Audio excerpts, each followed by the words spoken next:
Hello and welcome back. Today we are heading to the Art Gallery of Alberta. When we first got there, we decided to tour all the exhibits. After touring, I decided to focus on the exhibit Tied Together, created by Ali Service, Audrey Edwards, and Amelia Edwards. I knew I wanted to make some sort of macrame piece during this assignment, and this exhibit used fiber art, so it was perfect.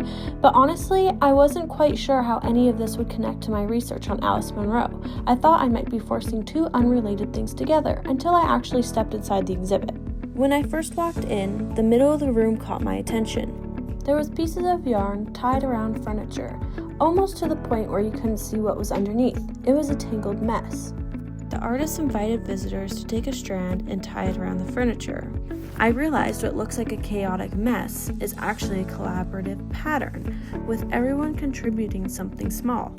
Watching all these individual strands slowly build up into one giant, tangled form made me think about the creative process, and this is when I realized how this connects to Munro. My research is exploring how Munro demonstrates a housewife's position in a patriarchal heteronormative relationship, and also how that relates to a woman's creativity. This reminded me of Munro's short story Material. In that story, the narrator looks back on how her ex-husband used their shared domestic life as a raw material for his writing. She realizes that the everyday work she did, the emotional labor, the routines, the small gestures went unnoticed, even though it was the foundation of his creativity. While creating in this exhibit, looking at yarn-wrapped furniture, I felt the same tension Munro explores, the way domestic actions can be overlooked, but still hold everything together. All these threads added by different hands looked messy up close, yet together they formed something beautiful and intentional, just like the moments Munro turns into art.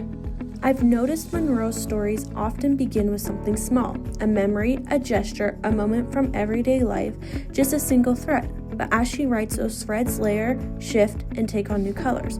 This also reminded me of what Munro says in her Paris Review interview about her creative process.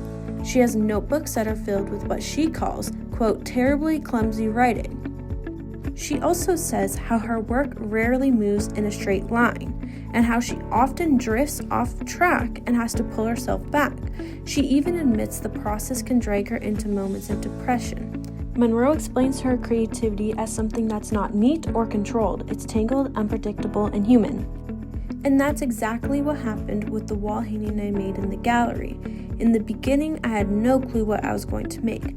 But as I looked at all the colors I brought, I knew I was inspired by the colorful exhibit to use them all. I began by tying on individual one-color pieces of cord, simple and familiar.